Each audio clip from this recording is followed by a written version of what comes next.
Petite question. Vous vous voyez vivre, je sais pas, dans une maison complètement pourrie, avec des fuites de partout, où il fait froid, où il fait chaud, où c'est pollué, ou et cetera, et cetera. Conduire une voiture, qui tombe en panne tous les 2 mètres quoi, qui est pas confortable, qui n'a pas de siège, et cetera, et cetera. Avoir des vêtements tout troués, tout moisis, et cetera, et cetera. Et pourtant, vous vous voyez très, très bien, ou alors vous vous voyez pas du tout,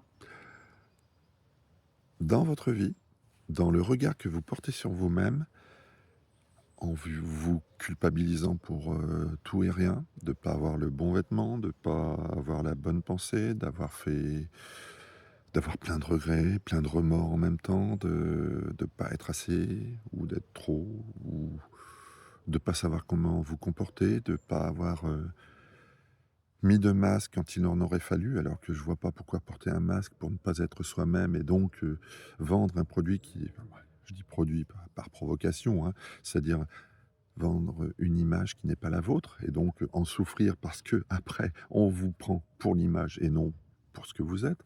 Donc en gros, vous faites tout ce qu'il faut pour être, mal avec vous-même, parce que vous ne vous reconnaissez pas, parce que vous prenez des attitudes et vous faites ce qu'il faut pour ne pas être, ce que vous êtes vraiment au fond. Alors que si vous êtes vraiment au fond et que vous prenez soin de vous, vraiment, véritablement, je parle pas simplement de mettre du maquillage ou des perruques ou je sais pas quoi. Je dis prendre soin de vous, c'est-à-dire, vous dire: «Putain, j'ai de la chance d'être qui je suis. Putain, la chance que j'ai d'être qui je suis». Et ben, si vous faites ça sincèrement, je pense que tout le reste arrive. Même si ça peut tarder, hein, parce que vous n'allez pas forcément correspondre en boulot, en amour, en amitié ou quoi que ce soit à la personne tout de suite. Vous n'allez pas la croiser tout de suite, cette personne qui va vous, je en fonction du domaine, hein, parce que ça se mérite quelque chose d'optimal, qui est optimal dans le sens qui vous corresponde au maximum. Comprenons-nous bien. Mais vous abandonnez bien vite en vous dépréciant et en étant dans une forme de dépression, quoi. La dépréciation, pour moi, c'est une dépression, je le redis encore une énième fois. Alors qu'est-ce que vous attendez maintenant pour vous dire: «Putain, j'ai de la chance d'être qui je suis et je vais en profiter, je vais me faire plaisir et puis quand j'ai des coups de mou, et ben, je vais essayer de me rassurer en me disant: «Ah oui, mais j'ai quand même ça de bien, j'ai quand même ça de pas mal et puis j'ai ça dans ma vie» et puis finalement, quand je regarde des personnes, qui sont magnifiques et qui sont tout le temps dans la résilience, des personnes en situation de handicap, ou en situation de deuil énorme, des vrais deuils, je parle vraiment de perdre quelqu'un ou, je parle pas du deuil d'une rupture, parce qu'une rupture, s'il y a rupture, c'est que, ben, c'est qu'on n'est plus fait pour être avec l'autre, hein. Même si c'est dur et que je sais très bien ce que c'est que souffrir dans une rupture, mais une rupture, c'est quand ça se termine. C'est fini, c'est dur à digérer parce qu'on a un horizon habité par l'autre et que c'est d'un seul coup l'horizon, ben, il a plus l'autre. Il faut se faire un nouvel horizon, le repeindre avec quelqu'un d'autre à terme. Mais, je parle vraiment de choses difficiles, difficiles, vraiment difficiles à vivre. Hem et ces personnes-là, moi en tout cas, me donnent des leçons de vie à chaque fois.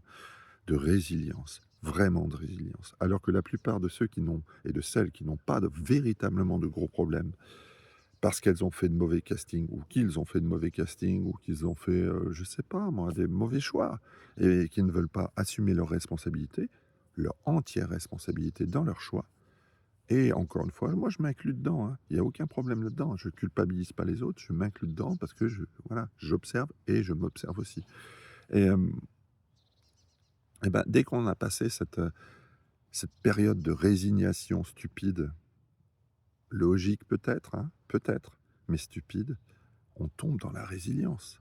Et après la résilience, qu'est-ce qui se passe? Le rebond. Et après, on se dit: «Waouh!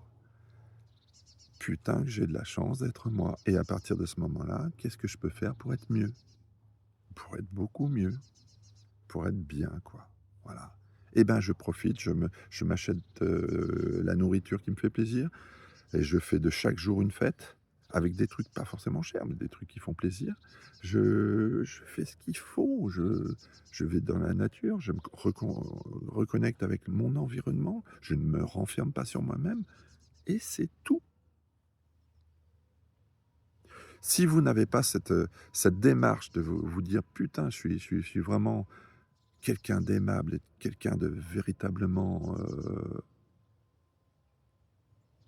je suis vraiment une chance», j'ai pas d'autre mot, hein, je suis vraiment une chance, c'est-à-dire que je peux aimer, je peux donner de la tendresse, de la passion, je peux apporter de la culture, de la discussion et cetera. Si je me dis pas: «Je suis véritablement un puits de beaucoup de choses, de nourrissant pour l'autre», comment voulez-vous que vous sortiez un jour ou l'autre de cette spirale négative?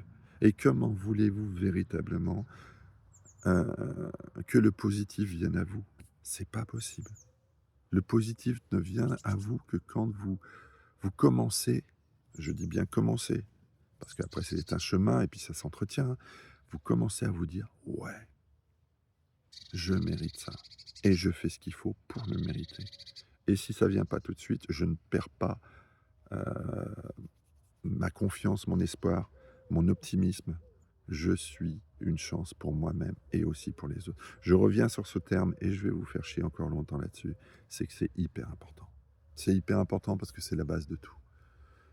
Et ceux qui veulent se complaire, dans leur malheur en carton, parce que je parle pas de tout le monde, hein, je parle de certains qui sont vraiment dans des malheurs en carton parce que finalement leur seul plaisir, c'est de se complaire dans des situations qu'ils ont créées eux-mêmes et ça leur fait du bien, bah, moi je leur parle pas à eux. Je peux bien les aider un petit peu, mais je pense qu'ils sont dans un déni total de responsabilité d'admettre qu'ils ont fait de la merde et que c'est pas grave. Et c'est pas grave, on peut faire de la merde, mais le déni, moi, c'est quelque chose que je ne comprends pas. Le déni, on peut l'avoir, mais un tout petit moment, mais après le déni, on doit le mettre de côté parce qu'on n'avance plus. Et quand on reste dans le déni, on meurt et on devient un zombie. Ouais, je suis dur, mais il faut, parce qu'il y a des gens qui ne veulent vraiment pas comprendre. Et moi, je m'adresse aux personnes qui ont envie d'avancer. C'est normal qu'on passe par des moments difficiles quand on doit accepter des erreurs qu'on a faites, même plusieurs fois la même erreur. Mais c'est important aussi de se dire, eh ben maintenant, qu'est-ce que je fais? Et ça passe par tacler un bon coup l'ego, de le casser un maximum et de dire, bah oui, qu'est-ce qui maintenant va faire que je suis vraiment une valeur plus plus pour l'autre? Et ça dans n'importe quel domaine, même si là je le mets plutôt dans l'humain, l'humain dans le sens large du terme. Voilà, donc la démarche est simple. Considérez-vous véritablement comme une chance, une bonne fois pour toutes et arrêtez de faire chier. C'est tout, c'est tout, c'est tout, c'est aussi simple que ça. Et dès lors que vous aurez considéré que ça, vous êtes un plus pour l'autre. Et c'est pas n'importe qui, du moins, je sais pas, c'est pas la première personne qui va vous accepter ça, qui va accepter la chance que vous lui offrez. Mais ça sera peut-être la deuxième, la troisième, la neuvième ou la 20e. Mais au moment où vous la trouverez, cette personne, ça sera le match parfait. Faites ce qu'il faut pour. Mais ça commence par vous, vous, vous, vous, et rien que vous. La considération et l'estime que vous avez de vous-même. Et je peux vous assurer que le soleil après il brille. C'est la base où on se retrouve quand on a des gadins, quand on a des échecs, on se retrouve à cette base-là, là, ce fameux chakra du cœur. C'est tout. C'est dur parce qu'on est dans l'émotion, on est dans la sensibilité et on se remet en question. L'ego en prend, parce qu'on a quand même de l'ego malgré tout. L'ego, ok, on, on fait un dialogue avec lui, bref, parce que lui, il va avoir la peur, il va avoir l'irresponsabilité, mais après, on passe à l'autre, le vrai cœur, qui l'on est vraiment, et qui va dire, bah oui, t'as peut-être chié là-dessus, t'as peut-être pas été bon là-dessus, qu'est-ce que tu peux faire pour être meilleur? Et puis, fais ce qu'il faut pour apporter de l'air, du bon. Et puis, si vous posez les bonnes questions à l'autre pour l'aider, si vous posez les bonnes questions à vous pour vous aider, bah, c'est bon, c'est bon. Après ceux et vous-même, si vous refusez de répondre à une question que vous vous posez vous-même ou que quelqu'un vous amène pour vous poser une bonne question, parce que les vrais conseilleurs, les conseilleurs, les vrais guides, on va dire guides, ils vous posent les bonnes questions. Les vrais coachs, ils vous posent les bonnes questions et c'est à vous d'y répondre. Parce qu'ils savent quelle question va vous permettre de trouver la solution pour vous-même. Et donc, et vice versa, vous, faut toujours poser la bonne question pour que l'autre trouve la réponse par lui-même ou par elle-même. C'est comme ça qu'il trouvera la bonne solution. Allez, je vous dis à plus tard.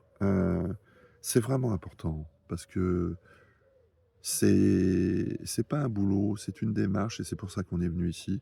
C'est vraiment de faire le ménage soi-même et de se dire putain que finalement ma maison elle est bien, elle est vachement bien ma petite maison. Ça, mais si on prend pas soin de notre petite maison là, qu'est-ce que vous voulez on peut pas y arriver, on peut pas accueillir des personnes chez nous si notre maison elle est quasiment en vrac. Et si on l'entretient et si inconsciemment par la culpabilisation à outrance qu'on se fait ou que d'autres, parce qu'on s'entoure forcément de personnes qui vont nous conforter dans l'idée que c'est négatif, que qu'on est rien. Donc on va s'entourer de personnes toxiques qui vont dire oui, t'as raison. Voilà. Et on va surtout repousser les personnes qui vous disent: «Mais non, tu es vachement bien». Parce qu'on ne voudra pas l'accepter, parce qu'on veut se passer par ce purgatoire qu'on s'inflige à soi-même.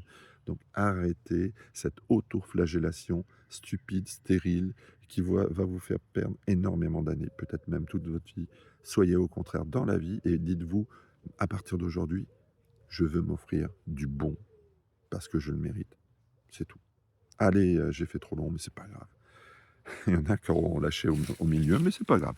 Allez, je vous dis à plus tard, amusez-vous bien, et puis j'espère simplement que ce message vous fera réfléchir. C'est tout. Allez, je vous embrasse et je vous dis à très vite.